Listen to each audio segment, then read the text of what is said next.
welcome to another edition of Pulse Live here. I'm Rick Castille, Customer Experience Specialist with Acadicus. We have Bill Ballo here with us, Howdy. regulars. We've been set loose again by our boss, John, and hopefully we'll have some good content for you for today. And so with that, Bill, I'm going to turn it over to you to give us a week in review. Yeah, I just wanted to kind of go over some of the stuff that I've been doing in our XR Center for the past week. And actually, I'll probably go back a little more than that. So one of the things I know I get a lot of questions about from Acadicus customers is how do you train new faculty or new staff or people that are coming in? So I actually did do a training back a little more than a week ago. And in general, what I start off with is sort of like, what's the hardware that we're using, right? And why are we using the hardware we're using? Like, why is this cord connected to this headset? I thought you could use those headsets without the cord. Well, here's why. We want that higher fidelity. We want that, higher capability of being able to change the simulation to our tastes. So I do that. And then we talk about, how do we get people in? How do we adjust headsets? Why are we using the headsets we're using? What are some of the little idiosyncrasies about getting those headsets to work right? And those kind of things. And so there's little things that happen, that we have to figure out how to work around, little troubleshooting things. But that's usually more so with the headset connection rather than with Acadicus itself. And then I bring them into Acadicus and I just start off by letting them play. You cannot really explain to somebody what VR is going to be like by saying, here's what VR is like, or like using a PowerPoint or showing them on a TV or something like that. The best way, get them into the headset. So that's what I do. Get them in the headset. And we go and we just start playing with stuff and we start figuring out, why does this work the way it does? And why does this happen the way it happens? And those kind of things. And then I put them in the admin role. So they log in then with their admin credentials and I kind of have them help me set up just a rudimentary, very simple simulation. Okay, help me get a patient. Let's figure out where that patient's going to go, how that's going to happen, those kind of things. And so getting that start off from just the basics, and then they kind of go from there. So then the next thing that we'll do is we'll look at it in non-VR mode, which is how most of us instructors are going to use it. We're going to be sitting in non-VR mode and just, hitting the buttons that we need to hit in order to make the patient do the things we want the patient to do. So I do that. I bring them then to that non-VR mode, and we kind of talk about how are we gonna work that. And then the last thing would be letting them then get practice with it, maybe at home or something like that, or come into the XR Center. You can practice in here. Let's set up time for that. I have laptops that I can give out to people, so I can let them do things from home and try it out. But if you don't, you don't have laptops, you don't have that capability, just make sure that you have open lab times that they can come in and kind of try things out. So that was one of the things that we did in the past couple of weeks was we did our training. We're also doing a lot of labor and delivery. We did some labor and delivery with our LPN students. They're using it more as a lecture tool, a little bit more as a lecture tool than they are as a simulation tool. So the thing about that I think about with the Acadicus is not just, hey, this is a great way to do simulation, but it's also a great way to enhance your lectures, make your lectures better, more interesting, make it so your students are really, really enjoying those lectures. And it gives them a lot of impact. It really makes them think about like, wow, now I really understand why the blood flow through the heart is the way that it is. And so, being able to then create those 3D lectures or just doing it yourself. Like one of my instructors just puts on the headset and the students sit and watch while it's projected up onto the projector. And that's it. And then the instructor uses the assets that are in there and sort of shows how things work. And really it works great. It works great. So it's a little bit more for the lecture side of things. Botany's coming in very soon. Our botany program, they used the newest botany setup. They've been doing it for a little while, but with some of our older stuff. But now they're using that newest botany setup on a regular basis, and they piloted it over in the fall semester, and now they're off and running. So botany's coming in starting soon. So I was just, I was just going through things to make sure everything's set up the way I expect it to be. And that's another thing. If you're running these simulations, it's never a bad idea, like week of or week before, to go into that simulation and just kind of run through it yourself. Make sure that everything is the way that you expect it to be before then putting the students into it.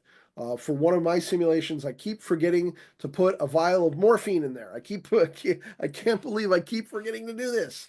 And and so, when I ran through it prior to going in, I missed it again. And luckily the students caught it and they said, "Hey, there's no morphine in here." And I was like, "Oh." So last night, actually, because I was tired of missing it all the time, I went in and put the morphine vial in with the medication creator, just so that that's there and it's good to go. So we're ready. We did also with our LPN students, we also did the postpartum assessment. And I got really good feedback from the instructor who said, the first time we did it, I didn't feel like it went very well. Like it didn't seem like the students were really involved and really engaged. And so we made a couple of tweaks just to make sure that we move things along a little better, that the instructor facilitates a little more, asks more questions as the patient. I think that's a really great way to get your students to be more interactive, is to just say, just ask questions, act like you're the patient and you don't know anything. And Mhm. so, just start asking questions. And so afterwards, she said, "Boy, we're definitely going to do this one again. That was great." Just adding that little bit of asking a few more questions. Mhm. That was really great. And then at one point, I had an instructor who was struggling a little bit. And so I just came in as the husband. This was during the labor and delivery. And I started asking questions. I'm like, okay, why is the baby like, why is there yellow stuff all over my baby? Like, what's going on here? This is weird. And why are his hands blue? And is that normal? Is that the way it's supposed to be? And so you're kind of prompting the students to then talk about the things they should have been talking about Mhm. anyway. Um, we always have Spanish class running and stuff like that. We use something different for that. We don't use Acadicus for that. But that's one of the things that I do quite frequently. We ran our CHF2 cardiac arrest this week and got some feedback from the students just about a few things. Here are some things that could be tweaked. Here are some things that could be done a little differently. And, it's relatively easy to do those things. One of the things was, the pump is set to 75 milliliters an hour or 76 milliliters an hour, but the paperwork that we got said 75 milliliters per hour. So why the discrepancy? Okay, no problem. So I'll set it to 75 milliliters per hour. Done. Mhm. Taken care of. No worries at all. You know, we don't have to worry about that. We don't have to make big changes to our scenario in order Right. to, I guess going from 76 to 75 or vice versa wouldn't be a huge thing. Um, that patient runs really well. We've gotten to the point where we've used that one a lot, and the students really seem to enjoy it. I did have one student ask, "Okay, how do I do CPR?" Right? And I was like, "Well, start pushing on the patient's chest." And they were like, "Oh, yeah." Went over there and they started pushing on the patient's chest with their hands. I'm like, "Yeah, just push on his chest." Right? So there's still a little bit of that lag sometimes in I'm in VR, but this is real. Like I can Mhm. do these things. Mhm. The other thing that we did, because they come in pairs for that, and running a cardiac arrest as two people can be difficult. Now, paramedics and EMTs don't criticize. We know that we do it sometimes with two people, but wouldn't you like more? So the more people, the better to run cardiac arrest. What I do is I just make recordings in there, 3D recordings, so that at any point I can just hit CPR, and now I come in as that 3D recording and I'm doing CPR. And so now they have a code team. Now they have four people that can be working on this patient, this cardiac arrest. We have dental. Our dental instructors came in with some new ideas, talking about some things that we could do for dental. And we had already been working with, we're already working with one of our instructors who brings her students in every semester to do some work with the dental assets that are in there. And um, and she got to talking to him, and he went, "Oh, hey, I could use VR. That'd be awesome." And so he came in and started. We started that conversation. And then the last one we used Bjorn McClellan again. Good And old that Bjorn. Yeah, if you haven't used the Bjorn scenario, you got to do it. However, and I will make this available to everybody. So a lot of the things that I'm doing. So just a reminder to everyone. One of my part-time jobs is doing some development with Acadicus. Well, what I do, most of what I do is I'm creating these scenarios that can then be given out to everybody. So everybody could use them if they want to use them. And they're not just for EMS. That's the thing. We get too siloed sometimes. Oh, Bill's a paramedic, he's not creating nursing scenarios. Well, I'm not solely creating nursing scenarios. No, but we all do ACLS. And an ACLS scenario is an ACLS scenario. If you're a doctor, if you're a nurse, if you're a paramedic, if you're whatever, you're still running those scenarios. So it's not just the scenario itself. But then when it came to Bjorn, one of the things that our students pointed out was like we couldn't listen to his lung sounds on his back. We couldn't listen to the, bowel sounds, that kind of stuff. All the questions, because, one of the complaints that Bjorn has is that he gets like frequent constipation. And he's on docusate sodium for that. He's on a medication to help, take care of that. So they wanted to listen to bowel sounds. Well, with the old Bjorn mannequin that's in there, they can't do that. It's Mhm. not there. He was a Gen 1 mannequin, and he was made specifically for that scenario. Mhm. And so I just said, you know what? I'll just go. And I brought in one of our Gen 2 patients and sat him in the chair. And that's it. I mean, it was really that simple. I just went, okay, you go in here. Mhm. Now, the one thing I did have to remember was like, okay, we're using the standalone, blood pressure cuff and the standalone SpO2. So I just had to get the right ones that could be used on that patient for our Gen 2 patients. But since our Gen 2 patients, like everything's attachable to them, it's all there. So I just went in and grabbed it out of the inventory and stuck it in there. Took me, I'd say 30 minutes maybe all total to go from Gen 1 Bjorn to now Gen 2 Bjorn. A whole new scenario, a whole new set of capabilities. Yeah, that's it. That's it. Really easy to do. Mhm. Really, really, really, really easy to do. And I still have instructors that are like, what scenarios can it do? What scenarios can it do? And I finally got around that. And the way that I got around that was I say, have you ever done mannequin simulation? And they go, yeah, yeah, yeah. Rubber mannequin. Yeah, yeah, yeah. Yeah, I've done mannequin simulation. What scenarios can your mannequin do? And they go, well, that question doesn't even make sense. Like we just use the scenario and then we make the mannequin and I go, welcome to Acadicus. Yeah. Like that's how you Yeah. do it. That's Yep. it. You bring in your scenario and then Acadicus is just your mannequin.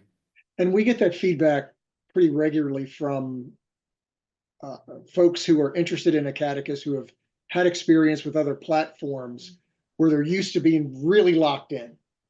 And, they say, well, we wanted to kind of find out, how flexible you are. And we're like, how flexible do you want to be? Because, and you've used this term a lot, right? It's the sandbox Yep. concept. Yep. The limits of your imagination, your time, and your needs. And you can kind of go from there. And I'm always so amazed at how our customer base will continue to push us and come up with these new and different ways of using the platform that just Yeah. and one of the things I'm going to save this for next week, I think, because I think it needs a longer conversation about the use of physics Yeah. in Acadicus.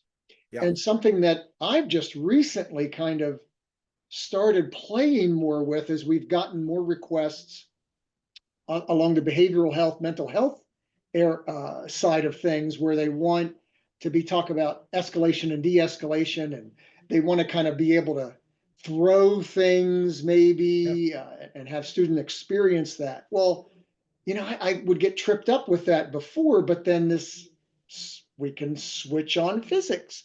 And when Yeah. we switch on physics, we can do a lot of different things. Yeah. But Bill, one of the things I wanted to bring up with you today Yeah. that I thought you'd have a lot of fun playing with, that we're just rolling out is the new trauma content, right? Hmm. So we now have a Gen 2 trauma patient, right? Where we Excellent. can add knife wounds and gunshot wounds, along with all the other features and symptomatology that you can bring to a Gen 2 patient. That's now one of the new features that we have available that I think, especially somebody like you who does a lot of EMS stuff, would find really valuable. But Yeah. also across the entire spectrum. Um, it's now available. And again, just one of those things I want to get into the new toys and start playing with how we can utilize that. Right. Yeah. Yeah. That's wonderful. Mm-hmm. Yeah. Yep. It's out there. So we'll have to start playing with it. Yeah. Yeah. Most definitely. Is it, how do I find it? Let's put it that way. Is it in a pack? It's a pack. Yep. You should Okay. find it. Yep. You go to Oh, packs, wow. scroll down chronologically. It's going to be Yeah. one of the new ones there. Yeah, I sort everything chronologically for me because I kind of remember now that I've been with the Catechist, since like 2019, 2020. I kind of remember like, all right, whereabouts did that come in? Was that was that something that we worked on a long time ago, or was that something that's relatively new? So I wind up sorting everything chronologically in order to find it. I Same don't, here. yeah, I don't do as much sorting by name. Yeah, yeah, And I still will go in every couple of months just to look again because I've been surprised sometimes that assets have gotten updated. I yeah. might have downloaded it months ago, a year ago, and then suddenly, that get box will light back up, and I'm like, oh, they must have updated some asset in here. Let me go refresh this pack and get whatever it is that's new. Yeah, yeah, So, absolutely. so yeah, Yeah, go ahead and download that trauma pack, and that's one we'll have to highlight here on yeah, Simpulse in the near future. yeah. I will. I'll definitely have some fun with that. I can get that. I'll probably. I think I schedule out 6 weeks at this point. But Monday I actually have some of my VR prep time. I've started putting into my schedule VR prep time because if I don't, then those days will fill up too.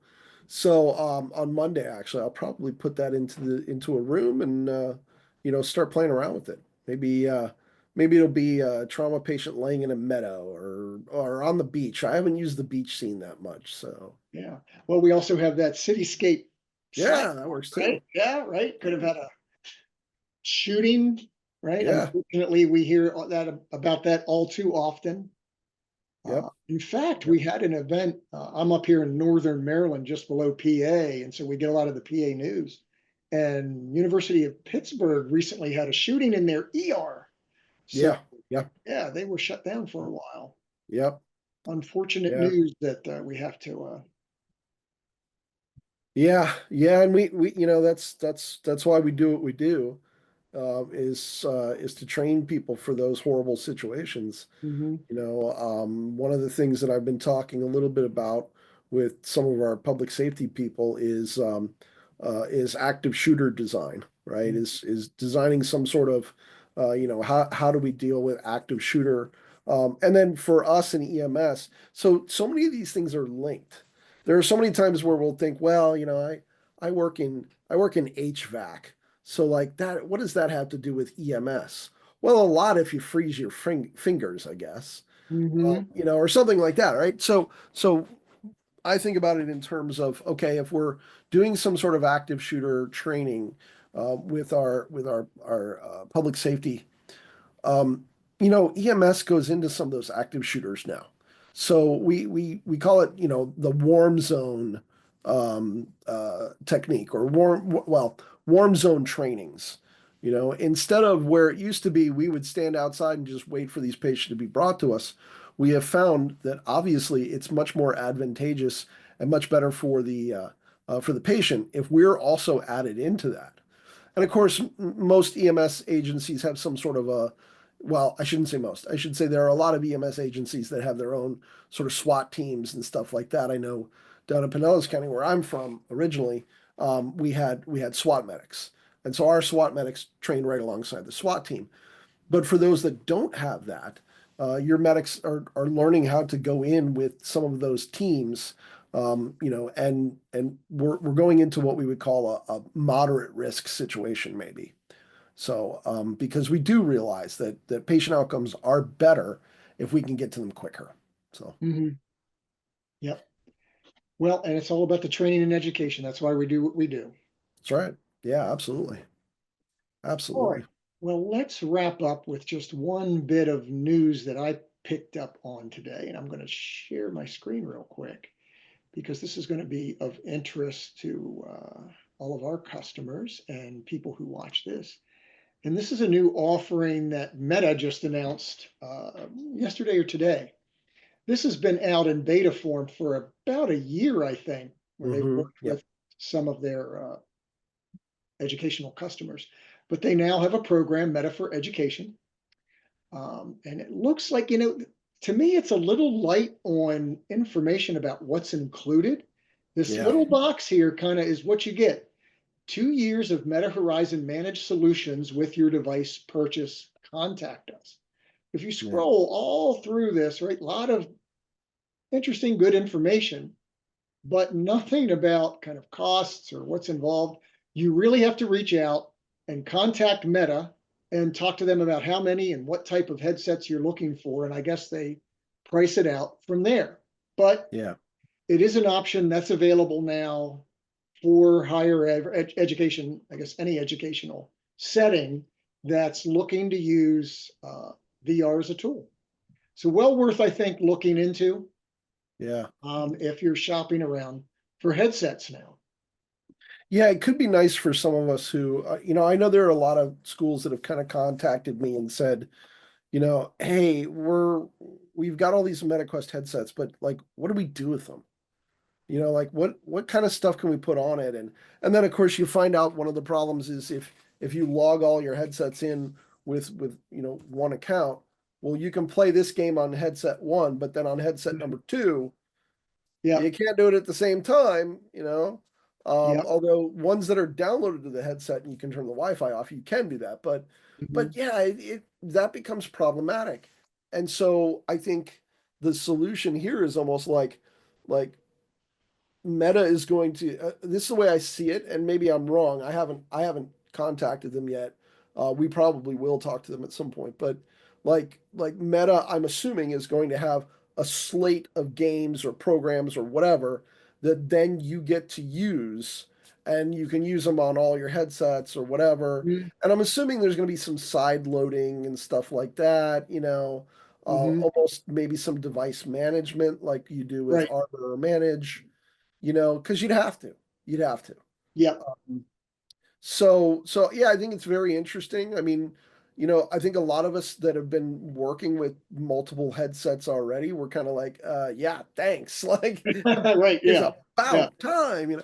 Right. But because so many of the people that I talk to, when it comes to using your Meta headsets, I mean, to give you an idea, like Quest wise, between our Quest ones, our Quest twos, and our Quest threes, which I'll be honest, the Quest ones really don't get usage, so we can almost count them out. But we still have 20 of them sitting there. Um, our Quest twos, we have 30. Our Quest threes, we have 40. So we're looking at 70 headsets. Mm-hmm. So you're kind of like, all right, managing that and Yep. making sure that we can, if I want to do something with 70 students, Mm-hmm. how can I do it? Right. And right And now, yeah, and you'll attest to this, you got to do a lot of juggling to make it work, right? most Like you definitely. said, emails and accounts and tracking that, and there's really no control over once the student is in the headset, kind of Right. what they do with it. I mean, so there's going to be a lot of advantages to having and what I'm imagining is a dashboard you'd be able to have on your computer, headset one, headset two, all the way to headset 70, where you're Yep. able, you don't have to have these accounts and things will light up for the student, kind of automatically and make things happen. That's really, really valuable once you start getting into those double digits, right? Yeah. Otherwise, the Yeah. resource requirement and drain to manage it is just huge. Yeah, well, and then the ease of use of adding new things. When I have instructors that are like, "Hey, I'm interested in doing this," I give you an idea. So our physics instructor, one of our physics instructors said, we have this video that needs to be side loaded on 10 headsets, right? And we'd like you to come on Monday. They, contacted me yesterday. We'd like you to come on Monday to so that the students would be able to see this 360 video. Now I use Arbor XR, so actually it wasn't that hard. Mhm. I downloaded the video, I uploaded it to Arbor, I pushed it to the headsets, we're done. That's Um, awesome. so easy, done. But when it comes to people who don't have that, if you're having to sideload that on every single one of your headsets, so you're going Hmm. to connect it to your computer, you're going to have to figure out what way you're going to sideload it, how you're going to do those kind of things, and then sideload it and then put it up. Like that really gets to be a Yep. big, big pain. And so, when you get to someone who's got like us, who's got an educational institution like us, who's got 70 headsets, we're running like 6, 7, 8 different classes that are using large amounts of Quest headsets. Like, how does that happen? You know? Hmm. And then you run into the problem too, like, how do I connect to Wi-Fi? Do I have to have my students go in there and connect to the Wi-Fi every time? Hmm. And then I don't know about your Wi-Fi at school, but our Wi-Fi is on a secure network. So you Yep. have to sign in. Well, guess what? Meta headsets try to sign in a different way than your computer signs in. And so there's a handshake error or something like that, right? That Yeah. comes. So, then you got to go to networking and you got to work with them. And then they go, okay, well, we'll make a whole thing just for you so that you'll sign in. Um, but you're going to have to put this password that's about this long in there. And because we want the security to it. So that's where the managed software like Arbor XR, Manage XR, and it Hmm. seems like Quest for Education comes in because now I can enter that in one time and I had my person from networking come and make sure I'm answering the questions correctly. Hmm. But it took him 5 minutes. He looked at all the questions. Oh yeah, that's this, that's this, that's this. Puts it in, and now I just go boop and push all the headsets. And from now on, all those headsets will connect to is that secure network. Well, that's great. If you're trying to do it by yourself, it's not so Yeah. great. So Yeah. Sitting there with a lineup of them, putting them on your head one at a time, it's like a assembly line. Yeah, you want that's the push exactly button what I was easy. doing. Yep. Yeah. And it makes me think, back to when PCs and laptops started to be a thing, right? And the headaches we had with getting them all up and running and teaching people how to use them. Yep. Because these things are going to be a facet of education for years to come. They're going to get Absolutely. smaller and better and more powerful, and be able to do more and more things with them. But they're here to stay. So I think the Yeah. more tools we have to manage them, the better experience we're all going to have. And I think it's only going to get better. It's Yeah. only going to get better. I mean, today I met with one of our subject matter experts in talking about what can we do in math, Mhm. like and one of the solutions was, well, let's talk linear algebra. And he actually said, well, wait a minute. Linear algebra is great in VR, but you can actually do most of the linear algebra stuff. You can do that in 2D. You don't need 3D for that. But calculus, which, I know the word calculus, but that's about it. He said, but calculus, that is much more interesting in the virtual reality Mm. world. Mhm. So the other thing is getting subject matter experts, right? That can come in there and say, oh, look, linear algebra, cool, but calculus, much cooler. Mhm. And I didn't know that. I didn't know anything about that. So I was like, hey, that's great. Go for it. And we're working on that with a different company as well for certain things. Mhm. Again, some of these things we can do in Acadicus and we do regularly in Acadicus. Mhm. And Acadicus is perfect for. Um, and then there are other things, that come along in virtual reality, and you go, well, I want to kind of use my standalones a little bit more. And how am I going to do that? And so you branch out a little bit. You use that standalone. But having both of those capabilities is I think if there's people that are saying, no, I'm just going to use the standalone, I'm never going to use PCVR, I don't necessarily think that's the right way to go. And then when you say, I'm only going to use PCVR, I'm never going to use standalone, well, I don't think that's the right way to go either, because there's great solutions on both. Hmm. And things that you can do on both that really, really impact your classes. It's Hmm. more about the education than it is about like, well, how do I do this only in this format? How do I do this and only in this format? That's why when I have those discussions, we talked about it earlier. When I Yep. have those discussions about PCVR, and they're like, PCVR. Yeah, yeah, PCVR. Have you seen the size of the Yeah. the processing unit that I have compared to what's in that headset? There's a big difference there. Yeah. I mean, the electronics inside the headset are are like your phone. That's how much power it has. Now you can still do a lot with your phone, don't get me Yeah, wrong, but that's what you're dealing with. I mean, you're making a 10x jump when you connect it to your yeah, PC or your laptop. yeah. You just can't get around that. Totally true. Totally true. Yeah. And your ability to make changes to it yourself on the fly, those kind of things. We've talked about that so many times. But who knows? I mean, if you're watching this Simpulse and you didn't watch the one that we talked about it 2 Simpulses ago, um, you know, I mean, you saw last week you saw what Dr. Slayman was doing with Mhm. ECMO and how important that can be to have that. Could never do Yeah, an ECMO standalone sim in no, standalone VR. Could not no, do it. Too many moving parts. way too many, Yeah. way too many. And And some of and the functions that we have, like 3D recordings and yeah, bringing your own documents and videos in, yep, and a Catacam, you just can't do that in standalone.